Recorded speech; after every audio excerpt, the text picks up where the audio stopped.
পাট চাষিরা খুবই কষ্টের মধ্যে থাকে, পাট পচাতে পারে না, সেটাও একটি লোকসভায় বলছেন না তো, কেউ তাকে দেখেনি, তিনি লোকসভায় কোনদিন বলেননি। তাহলে এমপির কাজ কি? এমপির কাজ কি?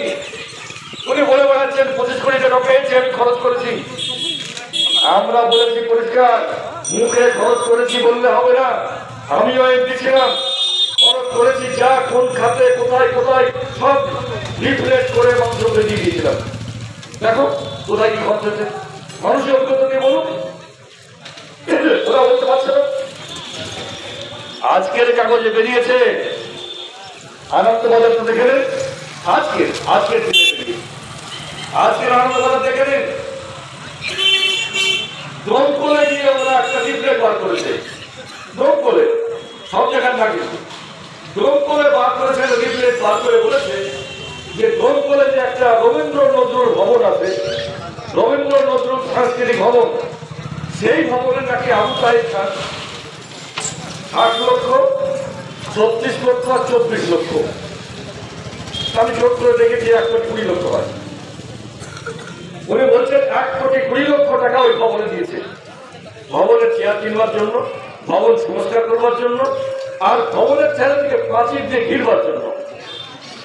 লিফলেট বেরোবার পর মানুষজন বলছে তাহলে কোথায়, 1 ইঞ্চি কাজ তো হয়নি, ঘেরাও হয়নি, চেয়ারও হয়নি, সংস্কারও হয়নি, তার টাকা কোথায় গেল? এই টাকাটা চুরি হয়েছে, কোথায় গেল টাকা?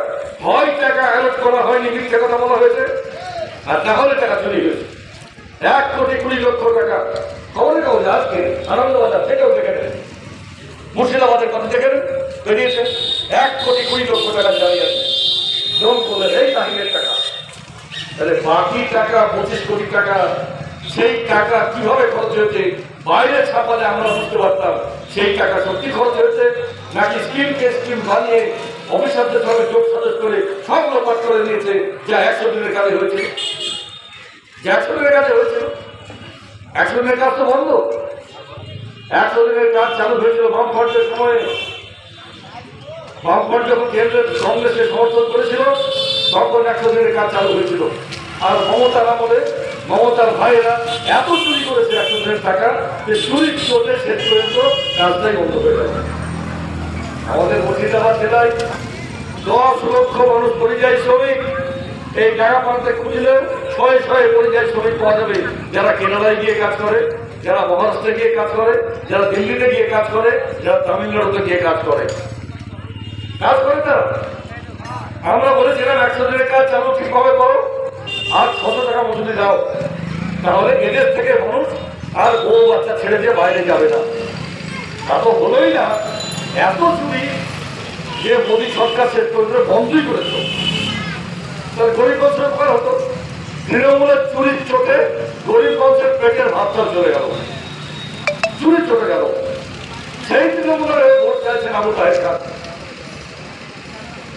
আদ্যপর্য চুরি ছাড়া যাদের সামনে কিছু নাই। এখনকার কি অবস্থা? ভোট দেওয়ার আগে ভেবে ভোট দিতে হবে। যারা তৃণমূল করেন তাদেরকে বলছি আমি, এগুলি সিপিএম করার লোকদের বলছি না। আবু তাহের খান গুরুতর অসুস্থ, তার বিশ্রাম প্রয়োজন ছিল। আমরা মনে করি বিশ্রাম নিয়ে বেঁচে থাকুন। যাকে ভোটের ময়দানে নামানো হয়েছে তিনি উঠে দাঁড়াতে পারছেন না, তিনি গুরুতর অসুস্থ। তুমি যে রোগে ভুগছেন সেই রোগ ভালো হওয়ার নয়। তার কোমরে বেল্ট করা থাকে, 2 জন লোক বসে থাকলে বেল্ট ধরে তুলতে হয়, তাকে তুলে তাকে দাঁড় করাতে হয়। আর তারপরে 2 জন লোক 2 দিক থেকে তার হাত ধরে থাকে, ধরে ধরে তাকে হাঁটিয়ে নিয়ে যায়। এইরকম লোক পাস করে আপনার কি কাজে লাগবে বলুন? আমি তৃণমূলকে জিজ্ঞেস করতে চাই, এইরকম লোককে ভোট দিয়ে যে নিজে দাঁড়াতে পারে না, নিজে চলতে পারে না, যে দেশের জনগণের কি কাজে লাগবে আমাদের বোঝানো হোক। কোনো কাজে লাগবে না। 5 বছর কাজে লাগেনি, সুস্থ থাকা অবস্থায় কাজে লাগেনি, অসুস্থ থাকা অবস্থায় কাজে লাগার প্রশ্নই নাই।